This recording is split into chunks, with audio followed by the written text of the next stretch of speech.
This is BayAreaSportsWeekly.com.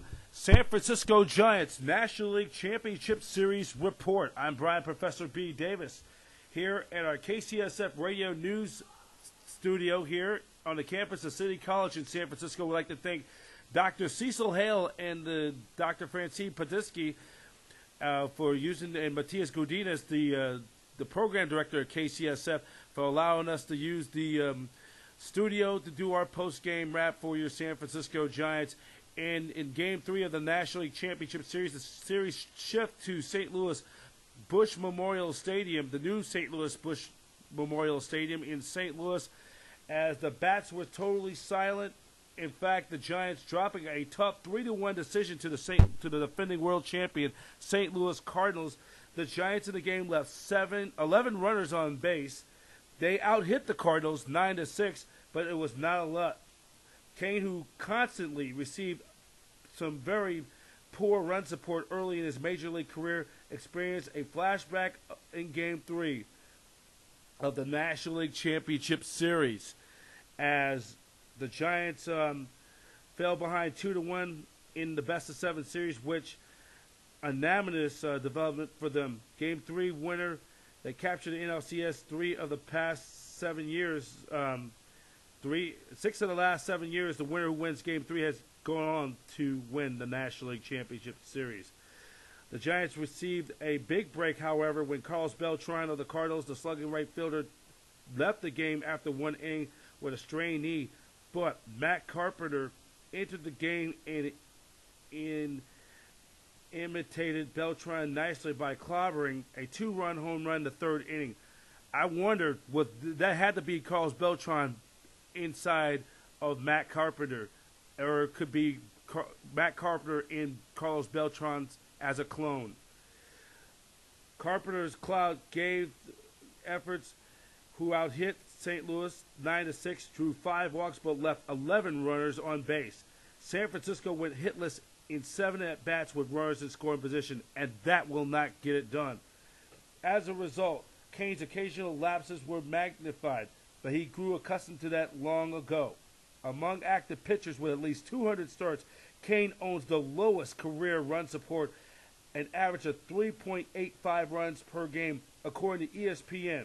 He allowed 3 runs and on 6 hits in 6 2/3 innings, but allowed runners advance past first, and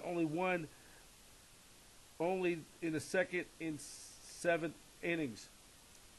Though Cardinals starter Kyle Loesch worked 5 2/3 innings, giving up an earned run. Right-handers Trevor Rosenthal, Mitchell Boggs, and a pair of runners in the 6th and 7th innings, respectively.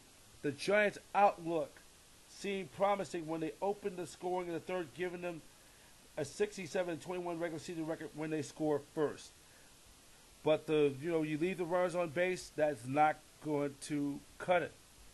So, Adrian Pagan singled, and Marco Scuro lined a double past the first baseman Alan Craig. And then, but the Giants were victim in 3 with runners in scoring position, hitting into a pair of plays won by Buster Posey and Hunter Pence. The Giants tried in the 7th on Sandoval and Posey's one-out singles off reliever Edward Mejia, as Sandoval's drive was short hop the left field wall, but Matt Holliday prevented a double play, quickly grabbing the ball, firing a one-hop strike to second base. Boggs and relieved Mejia and struck out Pence and Belt. Pence, who were batting a $161 in the postseason, 5 for 31 in the postseason, fell right foul swing. Belt performs almost perpetual silence, barked at home plate Bill Miller after being called out on a low 1-2 pitch. The Giants bench howled along with Belt. So the long ball was brief erratic spell with a 1-2 count. Carpenter tried to pick off Jay, but his throw ended in the stands nearby. Cardinals first base coach Chris Maloney. Carpenter, who went deep 2 pitches later. St. Louis added a run in the 7th, in which was interrupted for 3 hours and 28 minutes by rain. The Cardinals loaded the bases with one out on David Freese's double, and Daniel Descalso's intentional walk, and Pete Kuzma's single. Shane Robinson grounded fully to Scudero, who declined to try to throw a potential inning double play, but Scudero decided to throw it home and opted for first base, enabling the Freeze to score.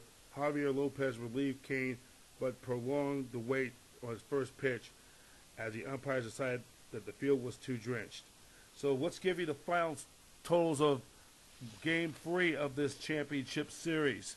For your San Francisco Giants, or for the Cardinals, 1 run on 3 hits, 3 runs on 6 hits, no errors. For your San Francisco Giants, 6 runs on 9 runs on 1 run on 9 hits and 1 error. The winning pitcher goes to Kyle Loesch. He picks up the win.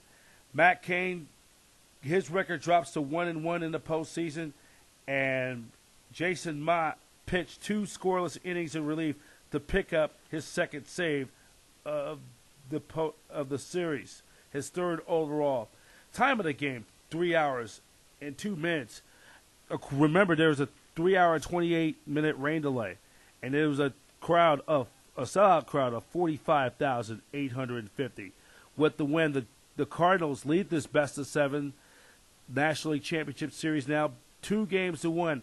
Here's a factoid. When a team leads, teams who have the National League champion have won 6 of the last 7 years. The team have gone up 2-1 have gone on to win the series. And the Giants now are in a pleasant task. It also marked the first time the Giants trailed a best-of-7 2-1 series of any kind since losing Game 3 of the 2002 World Series against the Anaheim Angels. So, Game 4 is going to be on Thursday, and Tim Lincecum will be on the mound for the Giants, making his first postseason start, and he's going to have to be asked to be the stopper. And the key for Thursday night for the Giants, they've got to get the runners in when runners in scoring position. Leaving 11 runners on base will not cut it at all.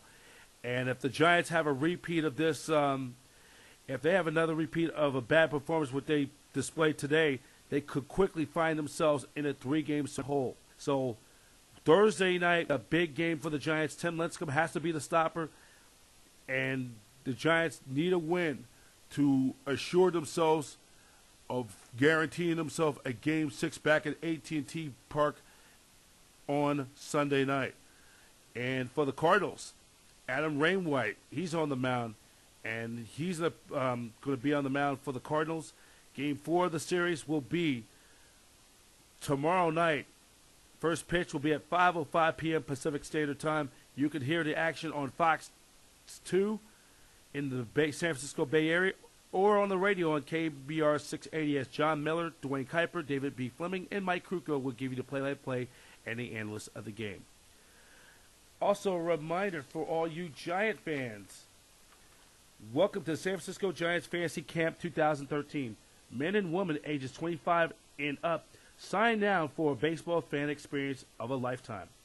January 27th through February 3rd, 2013, the fantasy many men and women want to live out their once-in-a-lifetime fantasy to play professional baseball. As a professional players will tell you, the dream lives within all of us. Fantasize about playing at the big league level. Come join us. The San Francisco Giants Fantasy Camp will be giving the fans an opportunity to live a fantasy regardless of the skill at any level. What excellent opportunity to play baseball. Camp is open to either solo registrants or groups. Don't delay. Register today. For more information, please go to sfgiants.com. That's sfgiants.com/Giants Fantasy Camp for 2013. And also a reminder, Game 4 of the American League Championship Series between the Detroit Tigers and the New York Yankees at Comerica Park in Detroit. That game has been postponed due to rain, and they will play that game. 4 will be rescheduled for Thursday. First pitch will be at 1 o'clock p.m. Pacific Standard Time and 4 o'clock p.m. Eastern Standard Time. You could watch that game on TBS. This has been the San Francisco Giants National League Championship Series report on BayAreaSportsWeekly.com, your 24-hour news service, 7 days a week, 365 days a year, as we're the innovator to bring you the best sports news, including all the Giants playoff news from the Bay Area and beyond.